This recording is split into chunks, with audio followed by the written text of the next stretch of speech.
berislam. Dan ingat ya, ayah bunda harus ketahui bahwasanya dahulu Yaman itu bukan negeri Islam.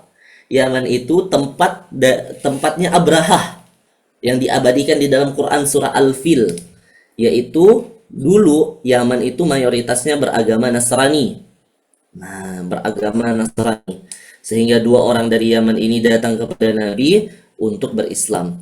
Tidak lama tatkala mereka sudah berislam, datanglah panggilan jihad daripada Nabi Shallallahu Alaihi Wasallam. Pergilah mereka berangkat berjihad karena kan wajib ya bagi seorang laki-laki. Berangkat mereka berjihad, dua orang ini ternyata satu di antara mereka gugur di medan pertempuran. Nanti kalau suara saya sedikit terkendala, mohon MC lewat kolom chat atau organ mohon disampaikan saja ya. Tidak apa-apa, nanti saya kondisikan kalau seandainya bisa dikondisikan. Kemudian satu ini meninggal dunia, yang satunya masih hidup sampai 1 tahun ke depan. Ketika yang satu ini hidup sampai 1 tahun ke depan, kemudian juga wafat, tapi wafatnya di atas tempat tidurnya dalam keadaan sakit, dan pada akhirnya dua-duanya wafat. Tolhah bin Ubaidillah sempat bermimpi tentang dua orang ini. Tolhah sempat bermimpi tentang dua orang ini. Tatkala Tolhah melihat dua orang ini sedang mengantri di depan pintu surga yang sedang terbuka dan dijaga oleh malaikat. Kemudian Tolhah dengan sangat yakinnya berkata, saya yakin seseorang di antara mereka yang meninggal tatkala jihad fisabilillah adalah orang yang akan dimasukkan pertama ke dalam surga. Maka Tolhah di dalam mimpinya menunggu panggilan para malaikat kepada dua orang ini. Terkagetnya Tolhah pada saat itu, ternyata yang dimasukkan ke dalam surga terlebih dahulu bukan yang berjihad fisabilillah, justru orang yang meninggal di atas kasurnya karena sakit tadi. Kemudian Tolhah merasa bingung. Tatkala beliau bangun, beliau bertanya kepada para sahabat yang lainnya, dan sahabat yang lainnya pun tidak tahu untuk menjawab apa, dan nggak tahu juga karena bingung itu kok bisa gitu ya. Maka sampailah kepada kabar itu kepada Nabi Shallallahu Alaihi Wasallam. Kemudian fabalagha dzalika Rasulullah sallallahu alaihi wasallam, sampailah kabar itu kepada Nabi sallallahu alaihi wasallam. Faqala, kemudian Nabi berkata, alaysa qad makatha hadza ba'duhu sanatan. Wahai Tolhah, bukankah salah satu di antara mereka itu adalah orang yang meninggal 1 tahun kemudian? Qala bala, betul ya Rasulullah. Qala alaysa qad ramadana fasamahu. Kemudian Nabi Shallallahu Alaihi Wasallam berkata, bukankah salah satu di antara mereka yang meninggal belakangan itu mendapatkan Ramadan dan berpuasa di dalamnya? Wasalla kaza wa kaza min sajdatin fis sanah, dan dia mendapatkan sholat 1 tahun secara sempurna dan dia tunaikan. Kata Tolhah, bala ya Rasulullah. Lihat, di sini Nabi Shallallahu Alaihi Wasallam terlebih dahulu menuliskan tentang Ramadan, menyampaikan tentang Ramadan. Orang yang meninggal karena sakit 1 tahun terakhir, 1 tahun setelahnya itu mendapatkan Ramadan yang sempurna dan mendapatkan sholat 1 tahun yang sempurna. Qalu bala, betul kata Tolhah. Kemudian Nabi Shallallahu Alaihi Wasallam mengatakan, falama bainahuma ab'adu mimma bainas sama'i wal ard. Sesungguhnya jarak antara mereka berdua itu seperti sebagaimana langit dan bumi. Berarti jauh. Ternyata dari sini kita bisa belajar dulu sebagai muqaddimah juga, muqaddimah dari isi materi ini, bahwasanya Ramadan itu sayang sekali kalau andai kata kita tidak berhasil mendapatkannya, karena dia adalah salah satu amal yang dapat menyaingi pahala jihad fisabilillah. Kemudian, ayah bunda yang dimuliakan Allah Subhanahu wa taala, saya lanjutkan sekarang. Ketika kita ingin mendidik seorang anak mendapatkan Ramadan yang sempurna atau menjadikan Ramadan sebagai madrasah pembinaan bagi anak-anak kita, bagi murid-murid kita, saya tekankan dulu satu hal. Ada satu hal yang harus kita perhatikan, yaitu diri kita sendiri. Wa fi anfusikum afala tubsirun. Surah Az-Zariyat ayat 21. Dan pada dirimu sendiri, apakah kamu tidak memperhatikan, kata Allah. Sehingga sebelum kita menjadi seorang guru, sebelum kita menjadi seorang orang tua yang hendak memberikan materi tarbiyah kepada murid-murid kita, kita harus memastikan dulu diri kita menjadi gelas yang terisi, diri kita menjadi gelas yang bersih. Saya kasih analogi. Tatkala kita anggap diri kita adalah sebuah cawan, wadah. Wadah itu saya akan contohkan dengan dua kondisi. Satu, wadah yang kosong. Tidak mungkin dapat bisa memberikan sesuatu kepada orang lain. Maka bunda harus belajar. Ayah bunda harus mengisi diri dengan amal. Inilah kenapa penting bagi ayah bunda untuk sebelum Ramadan itu mesti belajar. Saya itu heran gitu ya dengan kebiasaan sebagian orang yang justru belajar tentang Ramadan di bulan Ramadan. Bagi saya itu keliru, bukan salah ya, tapi keliru. Karena telah datang, harusnya kita belajarnya sebelum Ramadan, bukan pas Ramadannya. Maka kita harus mengisi diri kita sebelum bulan Ramadan ini tiba. Dan ini penting ya untuk belajar ayah bunda. Saya izin berikan satu nasihat tentang ilmu. Ayah bunda, kenapa belajar dan mengisi diri dengan ilmu itu penting? Seperti ini, saya kasih contoh analogi. Kita ambil di dalam surah Ar-Rum. Kita ambil ayat di dalam Quran surah Ar-Rum ayat yang ke-7. Tolong dicatat ya, surah Ar-Rum ayat yang ke-7. Saya bacakan ayatnya ya. Ya'lamuna zahiran minal hayatid dunya wa hum anil akhirati hum ghafilun. Ya'lamuna zahiran minal hayatid dunya. Mereka orang-orang yang lalai, orang-orang kafir itu ya'lamu, mengetahui, zahiran, sesuatu yang tampak, minal hayatid dunya, dari perkara dunia.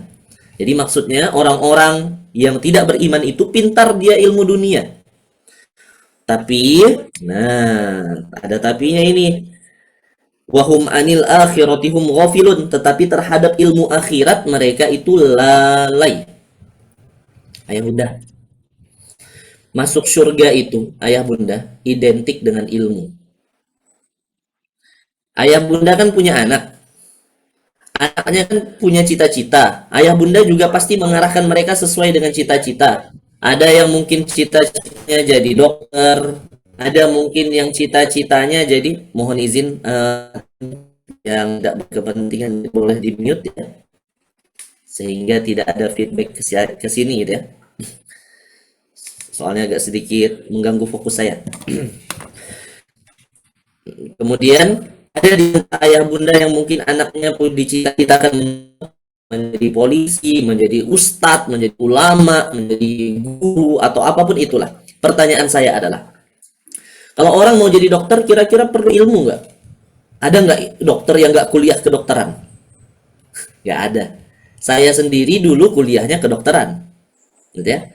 Dan lama kuliah kedokteran itu, butuh waktu 6 tahun, paling cepat sudah, insya Allah. 5 tahun setengah mungkin kalau seandainya pintar-pintar banget, gitu ya. Karena harus koas dan sebagainya baru bisa praktek. Belum lagi kalau mau ambil apa, spesialis dan sebagainya. Jadi dokter ya, butuh kuliah, butuh belajar. Hari ini untuk menjadi guru bahkan harus ada pendidikan profesi guru. Dulu guru itu mungkin sekedar SPD, tapi hari ini guru harus ada pendidikan profesi guru. Untuk jadi guru aja butuh belajar.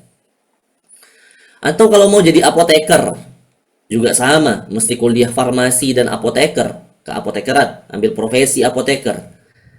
Kalau mau jadi polisi bahkan ada pendidikan kepolisian, ada pendidikan bintara, ada pendidikan perwira kalau mau naik ke perwira. Oke.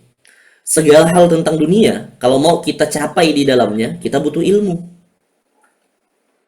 Masa deh masuk surga yang derajatnya lebih tinggi daripada dokter gak butuh ilmu? Mimpi. Mimpi, ayah bunda. Kita untuk jadi dokter saja belajarnya mesti hampir tiap hari itu. Karena kuliah kan. Masa kita yang mau masuk surga ngajinya cuma sebulan sekali atau seminggu sekali? Harusnya Kita sadar diri. Nah, dan masa kita tidak mau membayar investasi pendidikan? Misal, mohon maaf ya, saya izin sampaikan satu hal nih tentang adab belajar. Imam An-Nawawi di dalam kitab Adab Hakil begini, ulama-ulama sebelum kita itu sebelum datang ke majelis mereka yunfiku bisyai'in, mereka berinfak dengan sesuatu. Setiap kali datang ke majelis ilmu mereka mesti berinfak.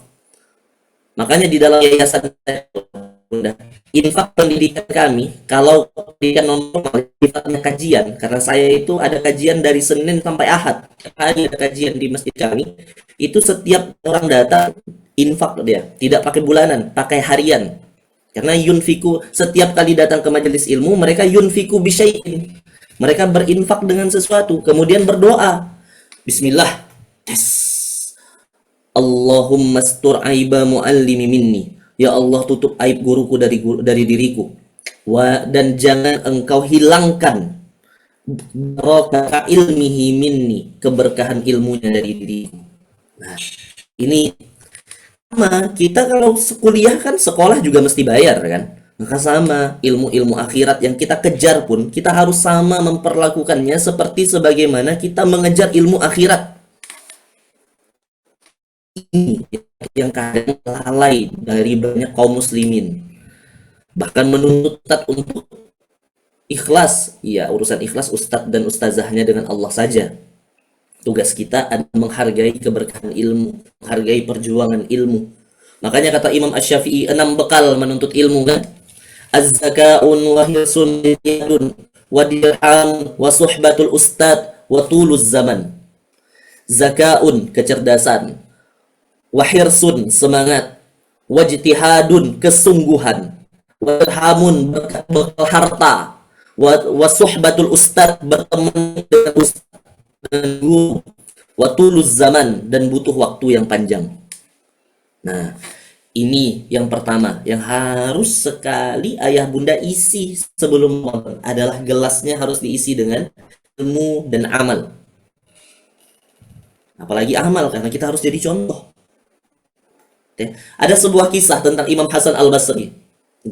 Imam Hasan Al-Basri itu ayah bunda pernah diminta oleh khalifah untuk berkhutbah tentang membebaskan budak. Ya Imam, tolong nanti kalau jadwal antum khutbah Jumat, tolong bahas tentang membebaskan budak. Tatkala beliau sudah jadwal khutbah Jumat, beliau tidak bahas itu. Sampai beberapa bulan kemudian jadwal beliau lagi, baru beliau bahas tentang membebaskan budak. Kemudian ditanya oleh khalifah, kenapa kamu baru bahas pembebasan budak sekarang, padahal aku sudah menyuruhmu beberapa bulan yang lalu? Apa kata Imam Hasan Al-Basri? Wahai khalifah Amirul Mukminin, saya mohon izin, saya itu kemarin nabung supaya uang saya cukup untuk membebaskan budak. Lalu setelah saya membebaskan budak, baru saya berkhutbah tentang membebaskan budak. Saya tidak ingin Allah menyindir saya, memarahi saya, karena saya mengatakan sesuatu yang tidak saya kerjakan. Lima taquluna ma la taf'alun, kabura maqtan indallahi an taqulu innallaha la ta'lamun la yaf'alun. Mohon maaf. Sesungguhnya kenapa kamu mengatakan apa yang tidak kamu kerjakan? Kabura maqtan, keterlaluan kata Allah. Nah, jadi kita harus mengisi diri kita sebelum Ramadan ini mesti dengan ilmu dan amal. Ayah bunda, abang kakak semuanya. Dan pada kesempatan kali inilah kita sedang belajar. Yang kedua, kalau kita nanti mau menjadi seorang guru, mau menjadi seorang orang tua yang baik bagi anak kita, bagi murid kita, menumpahkan air-air berkahan, air-air rahmat, air-air ilmu kepada mereka. Pastikan air kita bersih. Belum memastikan air kita bersih, pastikan dulu wadah tempat menampung air itu bersih. Saya ambil contoh lagi, masih nih tentang wadah. Kita mengibaratkan diri kita sebagai wadah. Kalau wadah itu kotor, di situ ada bekas minyak, di situ ada bekas kopi, di situ ada kotoran cicak, mohon maaf sekali ya. Di situ ada bekas mie instan, gitu ya. Minyak mie instan beserta kecap-kecapnya, karena kita taruh di wastafel yang menumpuk misal. Kemudian pasti air. bersih, bahkan air dari pegunungan misal, atau kalau sulit air galon deh misal, apa yang terjadi dengan air itu di dalam gelas? Air yang bersih itu menjadi kotor. Masa kita mau menuangkan air yang kotor kepada anak dan murid kita? Maka hendaknya kita sebelum Ramadan ini, saya mohon kita berdoa kita terlebih dahulu. Bagaimana Ustaz cara membersihkan gelas itu? Yang pertama, ayah bunda mesti senantiasa sebelum Ramadan menyelesaikan segala dosa. Sudahi. Ayah bunda, kalau di bulan Ramadan kita masih membawa dosa, kemungkinan besar dosa yang sama di bulan Ramadan yang tidak kita tobati ya, kemungkinan besar dosa itu akan sangat sulit ditobati bahkan di bulan-bulan yang lainnya. Dan yang menjadi malapetaka terbesar, anak itu kan seperti cermin, ayah bunda.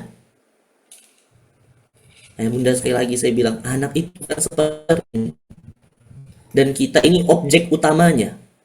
Ibarat dia ada cermin. Kalau seandainya kita bengkok, maka pantulan cermin di pantulan bayangan di dalam cermin itu juga pasti bengkok. Maka sama dengan anak kita. Kalaulah kita punya dosa, punya salah, punya kekeliruan, dan masih kita bawa di bulan Ramadan. Kemudian kita berusaha untuk mendidik anak kita di bulan Ramadan, sedangkan kita ini masih penuh dengan kebengkokan, maka anak itu pasti bengkok. Kita tidak sempurna, tetapi setidaknya dosa-dosa yang sebelum Ramadan pernah kita kerjakan segeralah ditobati. Kalau kita pengen mendidik anak kita menjadi anak yang taat, hampir mustahil, sulit. Kenapa? Karena dosa itu, kata Ibnu Qayyim Al-Jauziyah, wa min uqubatiz dzunub annaha tasuddu 'anit tha'ah. Salah satu hukuman dari dosa adalah dijauhkan orang dari ketaatan. Salah satu dampak hukuman dari dosa adalah dijauhkan kita dari ketaatan. Dan luar biasa lagi. Nah, nih, saya kasih lagi nih. Ini tidak tulis slide-nya, saya mohon izin ya. Di dalam kitab Syama'il Muhammadiyah, Nabi Muhammad itu punya sifat namanya Jami'ul Kalim. Nah, jadi dalam kitab Syama'il Muhammadiyah, Nabi Muhammad punya sifat namanya Jawami'ul Kalim. Saya tuliskan di sini ya. Jawami'ul Kalim. Oh, agak putus-putus ya suaranya ya. Mohon maaf sebentar.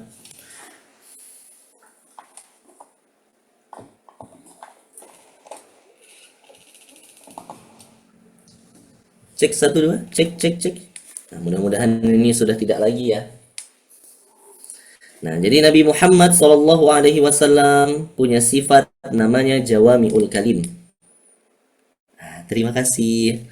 Mohon nanti tolong dikontrol terus ya. Kalau ada terkendala apa dan apa, tulis aja, insya Allah nanti saya kondisikan. Nabi Muhammad punya sifat Jawami'ul Kalim. Apa itu artinya? Jawami'ul Kalim itu artinya adalah kalau beliau ngomong sederhana, singkat, padat, tapi orang tuh langsung paham. Bahkan anak-anak. Seperti sebagian Muhammad menasihati Ibnu Abbas yang masih 10 tahun di atas unta. Ya gulam, ihfazillah, yahfazka. Wahai Ibnu Abbas anakku, ihfazillah, yahfazka. Jagalah Allah, Allah akan menjagamu. Sederhana, singkat sekali. Tapi Ibnu Abbas langsung paham. Nah, sifat Jawami'ul Kalim ini, ayah bunda, ini bukan tentang retorika, bukan tentang tata bahasa saja. Jawami'ul Kalim ini tentang bersihnya hati dan diri kita dari dosa. Karena saya pernah baca salah satu buku karya seorang ulama, beliau mengatakan, aku melihat dosaku pada murid-muridku. Tatkala aku mengajar, tatkala aku menyampaikan sesuatu, sulit mereka memahami ucapanku, berarti itu disebabkan oleh dosa-dosaku. Tapi tatkala dosaku sudah mulai aku tobati, Maka entah kenapa murid-muridku sangat mudah untuk memahami setiap ucapanku. Jadi, kalau mau mendidik anak-anak, baik Anda guru atau Anda orang tua, termasuk saya yang juga orang tua dan guru, mari kita kurangi dosa kita, tobati dosa kita, supaya nasihat-nasihat kita di bulan Ramadan yang penuh dengan berkah, ampunan, setan-setan dibelenggu, pintu-pintu surga dibuka, nanti bisa memberikan impact yang luar biasa dalam hidup anak-anak kita. Maka ini yang pertama, bersihkanlah gelas Anda, ayah bunda, dengan bertobat. Yang kedua, nah, sebelum Ramadan, ayah bunda, mohon ayah bunda bersihkan hati ayah bunda dengan sesama. Selesaikanlah pertikaian-pertikaian yang ada di bulan Ramadan. Jangan sampai hati kita masih kotor di bulan Ramadan, membawa pertikaian.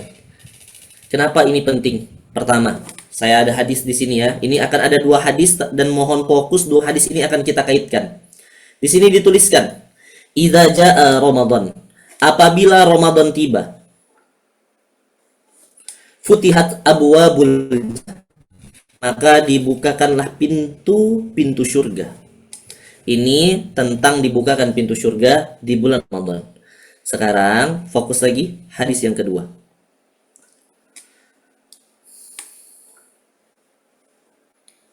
An Abi Hurairah anna Rasulullah sallallahu alaihi wasallam tuftahu abwabul jannah. Dibukakan pintu-pintu surga. Hadis ini dibukakan pintu surga. Hadis ini dibukakan surga. Yaumal isnaini wa yaumal khamis. Pada hari Senin dan hari Kamis. Fayughfaru likulli 'abdin la yusyriku billahi syai'a. Kemudian pada hari itu akan diampunkan semua dosa hamba-hamba selama hamba itu tidak syirik kepada Tuhannya. Di dalam riwayat yang lain, pada hari itu amal-amal mereka akan diangkat. Illa, kecuali abdan, seorang hamba, kanat bainahu, yang diantaranya, wa baina akhihi, dan kepada saudaranya, syahna, bertengkar, bertikai. Orang yang bertengkar bertikai tidak mendapat ampunan, tidak diangkat amal, tidak diberikan rahmat oleh Allah Subhanahu wa taala di bulan Ramadan. Fayuqalu, kemudian dikatakan kepada mereka, mohon maaf, anziru hadaini, tahan mereka berdua. Jangan berikan ampunan mereka berdua, baik yang betul ataupun yang salah. Baik yang merasa benar ataupun yang merasa disalah. Jangan dulu, tahan. Anziru hazaini, tahan mereka berdua, hatta yastoliha, sampai mereka berbaikan, sampai mereka berdamai. Maka ayah bunda yang kedua, mari bersihkan hatinya dengan cara menyelesaikan pertikaian. Jangan nunggu lebaran ya. Kalau mau minta maaf itu sebelum puasa lah dia. Sebelum Ramadan kalau mau minta maaf. Ya. Mohon maaf lahir dan batin itu mestinya dilakukan sebelum Ramadan. Samperin tuh orang-orang yang lagi bermasalah sama ayah bunda. Kalau pernah punya masalah dengan saudara, samperin, minta maaf, bawain hadiah. Ustadz, dia yang salah. Ingat ini. Hazaini, dua-duanya. Allah tak mau tahu siapa yang salah itu. Dua-duanya. Kita harus datang, minta maaf, selesaikan sudah. Seperti itu ayah bunda. Nah ya, kenapa ini? Nah ini juga salah satu hadis yang jarang dibahas ya. Inna syaitana qad ya'isa ayya'budahul musalluna fil jaziratil Arab. Ayah bunda, sesungguhnya iblis, setan-setan itu sudah pasrah dan menyerah sudah. Tidak mampu lagi menjadikan orang-orang muslim di jazirah Arab menyembah patung. Walakin fit tahrishi bainahum, tetapi mereka melihat peluang besar untuk menghancurkan kita melalui apa? Tahrishi bainahum, mengadu domba, membuat kita berkelahi, membuat kita bertikai. Tidak ada satupun makhluk yang mencintai pertikaian kecuali adalah setan. Berarti kalau ayah bunda memperpanjang pertikaian, berarti ayah bunda sedang kesetanan.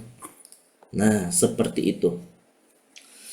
Oke, yang berikutnya, ayah bunda. Kita bersihkan lagi gelas kita dengan cara apa? Melatih diri sebelum Ramadan untuk tidak jumawa, untuk tidak sombong.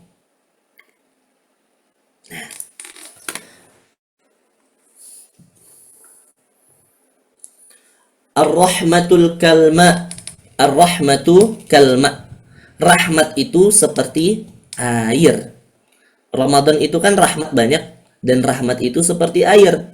Tanzilu ilal munkhafidi dunal murtafi.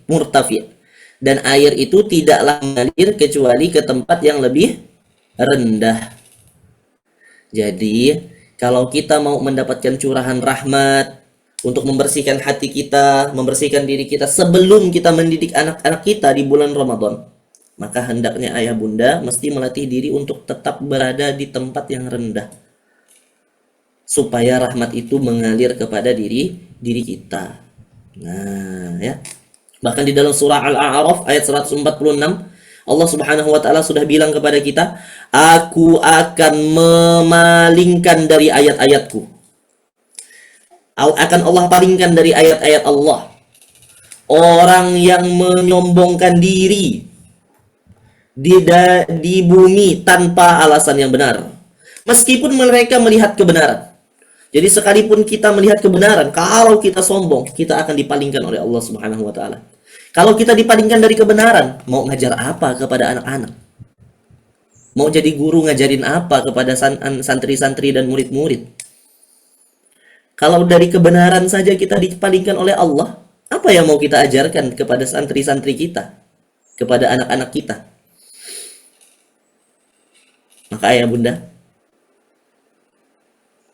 bersihkanlah diri dari kesombongan. Apa itu penyebab sombong? Apa aja sih yang bisa disombongkan? Mohon maaf ya.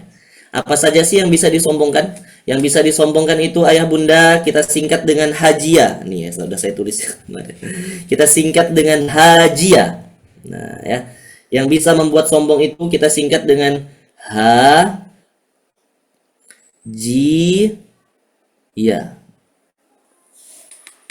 Yang pertama, harta. Yang bisa membuat kita sombong yang pertama itu harta. Merasa kaya, merendahkan orang yang miskin, mentang-mentang punya mobil 2, merendahkan yang punya motor. Jangan. Yang kedua, jabatan.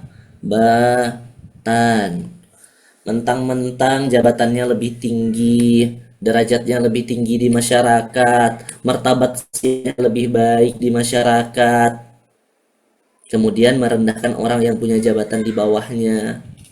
Nggak boleh. Ada nggak orang yang sombong dengan harta? Banyak.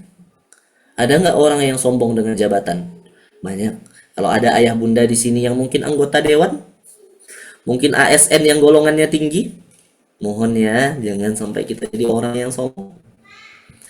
Kalau orang sombong dengan harta, wajar, nampak, gitu ya. Kalau orang sombong dengan jabatan, juga wajar, jabatan nampak, tapi tetap gak boleh. Sekarang, ilmu. Orang sombong dengan ilmu. Ilmunya lebih banyak, merasa ilmunya lebih banyak, merasa lebih pintar dan sebagainya, sampai ngatain orang itu, mohon maaf sekali dengan kalimat yang kurang bagus ya, bodoh dan sebagainya, mohon maaf sekali. Ilmu.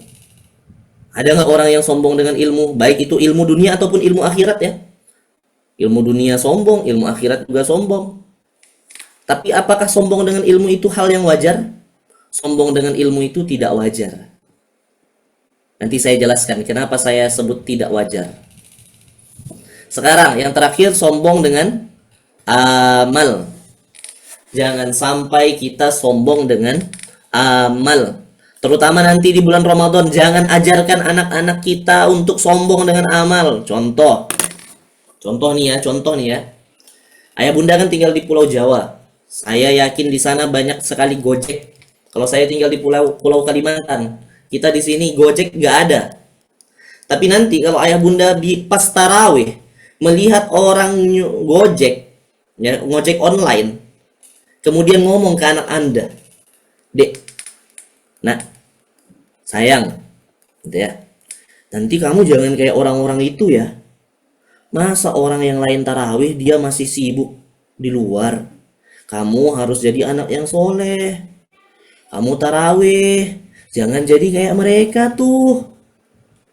Mereka itu nggak sholat, nggak tarawih, padahal udah bulan Ramadan loh, dek. Jangan ayah bunda. Loh, kok jangan Ustadz? Ayah bunda, satu ya, saya kasih tahu. Kita itu nggak tahu kehidupan orang. Mungkin ada orang yang mungkin ada orang yang harus mati-matian bekerja untuk menafkahi keluarganya supaya bisa beli beras. Saya sekarang mau tanya kepada ayah bunda, walaupun nggak kedengeran ya pasti ya jawabannya ya, tapi tidak apa-apa. Hukum sholat tarawih itu apa? Haram, makruh, mubah, sunnah atau mandub, atau wajib? Halal gitu ya, wajibkan, kita wajibkan deh. Kan sunnah. Hukumnya adalah dia adalah sholat nafilah, sholat tambahan. Dianjurkan, memang mustahab, tapi tidak wajib. Tapi sekarang saya ingin tanya, mencari nafkah untuk keluarga hukumnya apa? Wajib. Nah, tapi ini bukan dalil pembenaran untuk tidak tarawih ya. Ini untuk membuat hati kita lebih pada merendah gitu, nggak sombong dengan amal kita. Jadi jangan sampai, wah kalau gitu saya nanti nggak tarawih nih, cari nafkah aja, bukan kayak gitu. Kalau Anda sudah cukup, sudah. Tapi kan ada orang yang perlu bekerja lebih keras supaya bisa cukup gitu. Sekedar untuk ngumpulin target 70.000, 100.000 sehari, mungkin dia harus kerjanya malam. Karena kalau kerja siang, mungkin kalau dia ngojek siang, dia nggak kuat, nggak mampu. Dia baru bisa ngojeknya jam 5 misal. Mendekati berbuka, dia harus kejar target 70.000, biar besok bisa beli beras, bisa beli makan untuk anak istrinya. Kita nggak tahu ayah bunda. Maka jangan sampai kita sombong melihat orang lain mungkin tidak seperti kita, dan ini perkara yang tidak wajar. Lihat ya, sombong dengan harta wajar, hartanya tampak banyak, jelas, cocok dia sombong, terserahlah. Sombong dengan jabatan wajar, pangkatnya aja banyak di sini. Kalau ASN, kalau pejabat pemerintahan di sini banyak tuh, ininya penghargaannya misal, polisi dan sebagainya, wajar, tampak jabatannya, bahkan ditulis. Tapi kalau orang sombong dengan ilmu, emangnya ilmu kita sudah pasti benar? Kalau kita sombong dengan amal, itu nggak wajar. Emangnya amal kita sudah pasti diterima? Nah, ini dia maksud tidak wajar. Sombong dengan harta jabatan wajar ya, memang banyak nyata gitu ya, fisik barangnya. Tapi ilmu dan amal, makanya kata guru kami, sombong dengan ilmu dan amal itu lebih parah daripada sombong dengan harta dan jabatan. Karena sombong dengan ilmu itu, karena ilmu kita belum tentu benar, amal kita belum tentu diterima. Maka ayah bunda, yang terakhir ya, yang ketiga ini ya, bersihkanlah diri kita dari sifat-sifat jumawa, sombong. Nah, barulah setelah itu kita bisa memberikan pengajaran ilmu kepada anak-anak kita dan murid-murid kita. Ustadz, apa yang bisa kami berikan kepada murid-murid kami dari Ramadan ini? Sekarang saya akan detailkan ya di sekitar 15 menit terakhir ini, apa yang bisa ayah bunda ajarkan. Kalau perkara tentang fisiknya, tentang zohirnya puasa, iya itu mungkin ayah bunda sudah tahu. Tapi di dalam setiap amal itu, ayah bunda, Allah itu punya tujuan. Dalam setiap amal, Allah itu punya tujuan. Bahkan Allah itu punya filosofi dalam setiap amal. Makanya di dalam Quran surah Al-Hasyr, Allah Subhanahu wa taala pernah menyampaikan, "Wa tilkal amsalu nadribuha linnas la'allakum yatafakkarun." Dan Allah itu senantiasa membuat perumpamaan Saya lupa ayat surah Al-Hasyr-nya ayat berapa. Nanti coba cari aja ya. Wa tilkal amsalu nadribuha linnasi la'allahum yatafakkarun.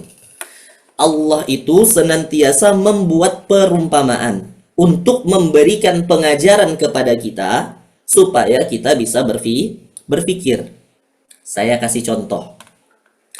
Nanti kalau ayah bunda pegang mushaf, nanti buka surah Ibrahim, surah ke-14, ayat 24 dan 25.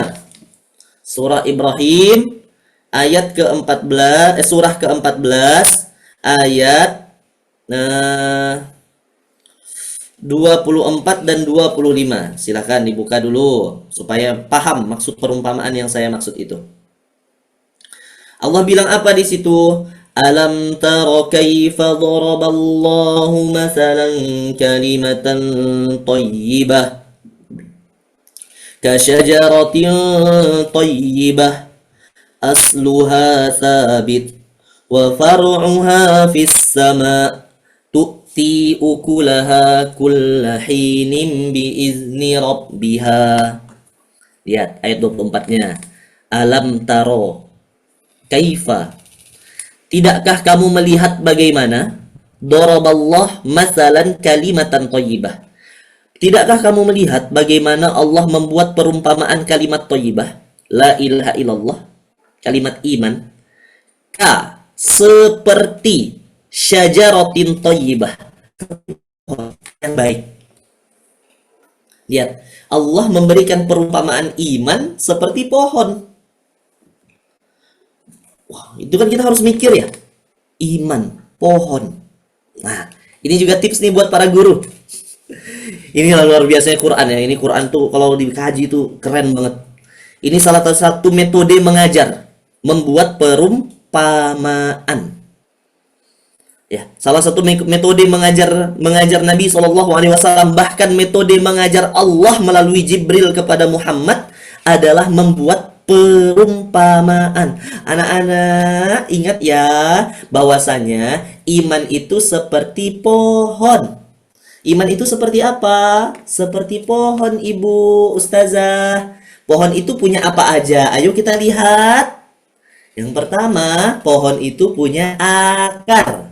Makanya di situ dituliskan asluha sabit, punya akar yang menghujam ke tanah. Pohon itu punya akar. Akar itu kelihatan tidak? Akar itu tidak kelihatan. Tetapi kalau pohon nggak punya akar gimana? Jatuh. Maka iman itu juga sama. Percaya sama Allah, ikhlas, ridho sama takdir Allah itu kelihatan. Tetapi itulah yang membuat kita menjadi kokoh. Adik-adik tahu kisah Nabi? Nabi itu berdakwah di tengah keluarganya, tetapi ditolak. Berdakwah di tengah saudaranya, tetapi dilempari batu. Tapi Nabi tidak sedih. Nabi tetap kokoh, tegak, tidak menyerah. Seperti akar pada pohon. Itu ayah bunda. Kemudian apa lagi? Wa far'uha fis sama'. Yang kedua, pohon punya apa? Punya batang. Batangnya ke atas atau ke samping? Ke atas. Nah, berarti anak-anak, adik-adik, kalau kita sholat, kalau kita ngaji, kalau kita sedekah, kita harus orientasi niat kita kepada atas, kepada Allah. Nah, kayak gitu lah bunda. Ayo bunda. Langsung praktek aja. Langsung praktek. Kemudian ayah bunda juga paham. Kemudian yang terakhir, pohon punya apa? Pohon punya daun. Habis itu ada apa lagi? Ada buah. Nah, iman yang baik itu anak-anak mesti punya buah. Buah itu dipetik oleh siapa? Dipetik oleh kita. Buat apa? Buat makan. Makannya supaya apa? Sehat.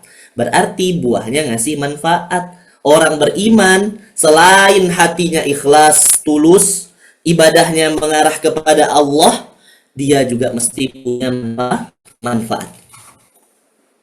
Itu iman yang benar. Kalau iman Anda tidak punya manfaat, iman Anda cacat. Seperti seharusnya pohon misal. Pohonnya pohon buah. Pohon apa ya? Pohon mangga. Batangnya tinggi, besar, tapi nggak punya buah. Berarti kan pohonnya sakit. Nah, gitu loh.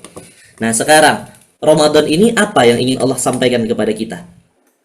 Allah ini di bulan Ramadan ini pengen ngajarin apa? Nah, sekarang kalau sekadar puasanya, saya yakinlah ayah bunda sudah paham ya dan bisa mendidik anak-anaknya. Ada makna terdalam dari Ramadan. Iya, kita kasihkan kepada anak-anak. Apa itu? Yang pertama, Ramadan itu ayah bunda adalah miniatur dunia. Miniatur dunia untuk sabar menahan diri dan berbuka adalah gambaran akhirat. Saya kasih kita ambil dulu perspektif dunia akhiratnya. Ayah bunda, kita ini kan di dunia kan banyak aturan ya. Kita nggak boleh minum khamr. Oke. Kita nggak boleh makan, mohon maaf sekali ya, mohon maaf sekali. Tapi kan ini memang bahasa yang dipakai dalam ayat-ayatnya kalau diterjemahkan. Kita nggak boleh makan babi. Oke. Kita kalau laki-laki menikah dibatasi 4. Pun kalau diizinkan istrinya tuh. Kalau enggak ya susah juga ya. Walaupun boleh-boleh saja, tapi poligami tanpa izin istri itu kayak bom waktu. Anda cuma nyari masalah itu. Gitu ya. Laki-laki menikah dibatasi 4. Perempuan cuma boleh 1 ya, pasangannya, suaminya, nggak boleh lebih daripada itu. Gitu ya. Pokoknya di dunia ini banyak batasan. Tapi begitu nanti kita mati, masuk ke dalam surga, semua batasan ini hilang. Sudah tidak ada lagi batasan itu. Khomer sudah bisa kita nikmati, gitu ya. Kita mau punya istri banyak beserta dengan bidadari, permaisuri pun terserahlah, gitu ya.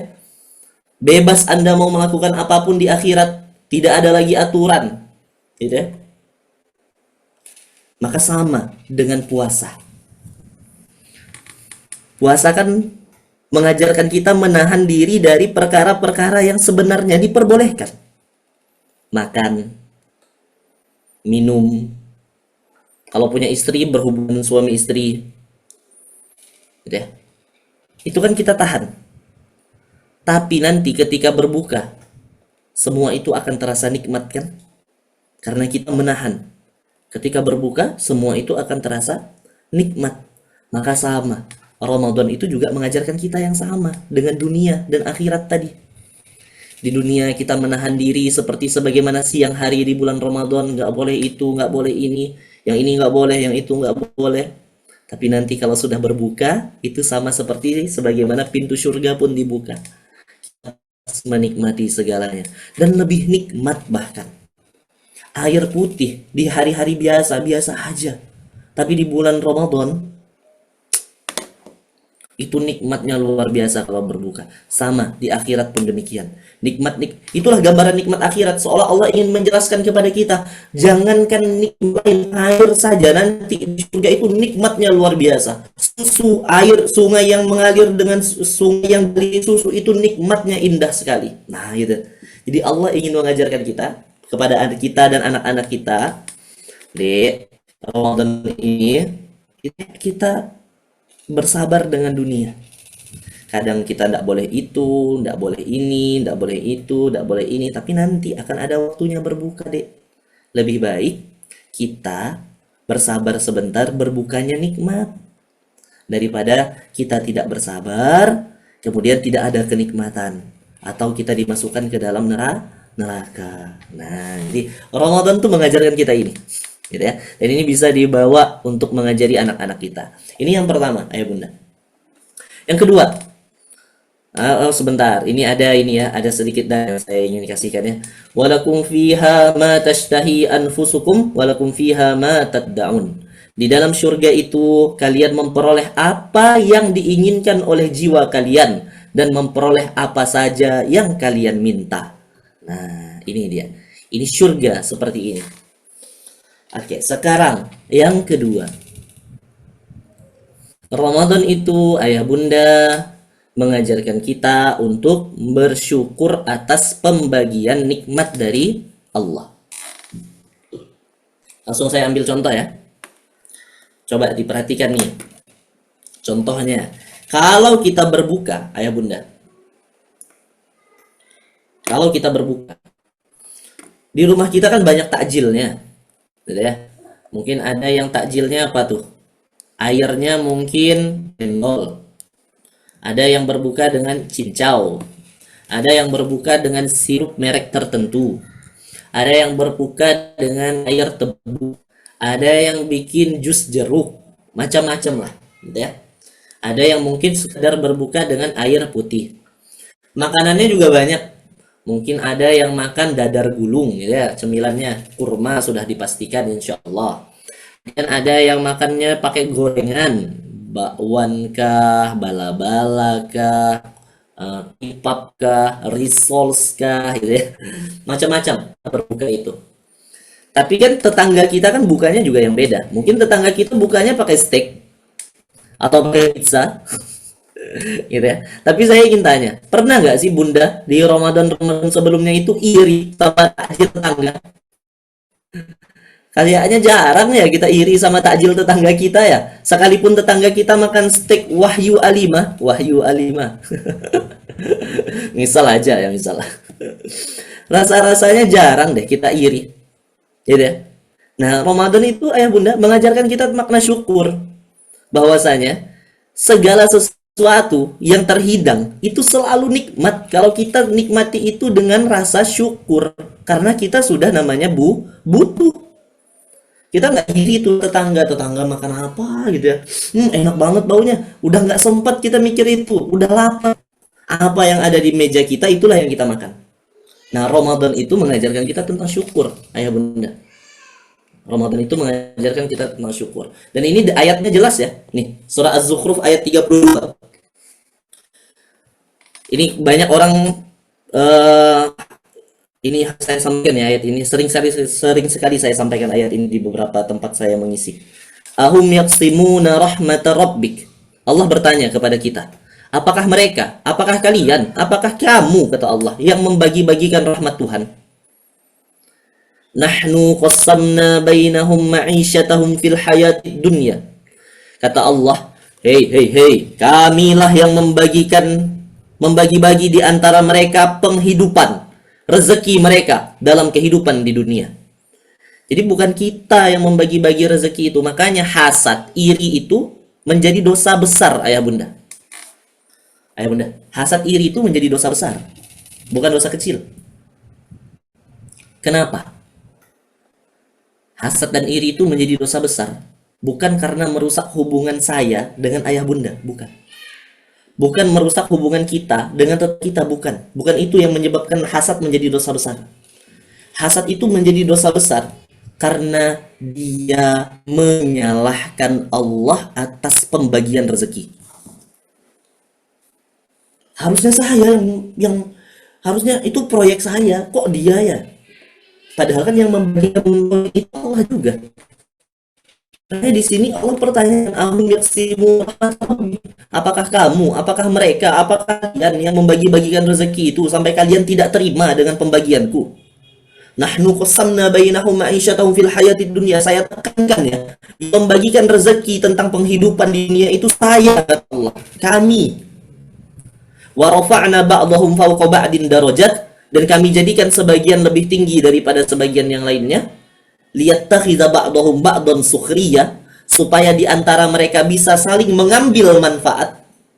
Wa rahmatu rabbika khairan mimma yajma'un, dan rahmat Tuhanmu lebih baik daripada apa yang mereka kumpulkan. Nah, dari sini kita belajar ayah bunda, Allah ini ingin mengajari kita menerima semua pembagian Allah. Wa rafa'na ba'dahum fawqa ba'din darajat, ada yang tinggi, ada yang rendah. Allah ingin mengajarkan kita untuk menerima semua itu, dan Ramadan mengajarkan itu. Nah, nanti silahkan disampaikan dengan bahasa yang ringan ya, kepada anak-anaknya, kepada keluarganya, kepada murid-muridnya. Ramadan ini harus menjadi tempat di mana kita membentuk rasa sabar dan rasa syukur. Karena tadi salah satu filosofi puasa yang Allah turunkan itu, watilkal amsalu nadribuha linnas la'allakum yatafakkarun, adalah sabar dan syukur. Nah, seperti itu ayah bunda. Kemudian yang terakhir, ini saya tidak sempat tadi masukin ke slide ya, jadi saya izin buka slide yang berbeda. Oh, masya Allah, mohon maaf ini salah. Tadi belum sempat saya menggabungkan materinya. Ini yang terakhir ya, satu lagi insya Allah. Ini nanti penutup saya. Kedua. Nah, kemudian ayah bunda, Ramadan ini adalah bulan di mana Al-Quran diturunkan. Sehingga kita harus banyak-banyak kembali kepada Al-Quran. Nah, saya izin berbagi sedikit ya, ini sekaligus sebagai materi terakhir saya, part terakhir materi saya. Mohon izin saya minta tambahan mungkin sekitar 10 menit ya. Bismillahirrahmanirrahim. Ayah bunda, saya dulu seorang pengajar gitu ya. Saya juga seorang mudir, saya manajer di Pondok Quran Masjid Ismuhu Yahya. Sempat beberapa tamu nasional datang ke Masjid Ismuhu Yahya bertanya kepada saya, Ustadz, saya lihat itu santri-santri antum yang hampir 100 orang ini punya kesadaran. Antum tidak perlu teriak-teriak, antum tidak perlu marah-marah, antum tidak perlu yang aneh-aneh, antum cukup menjadi contoh dalam waktu beberapa detik, bahkan yang lain langsung turun. Itu kenapa? Kata beliau. Kata orang-orang ini.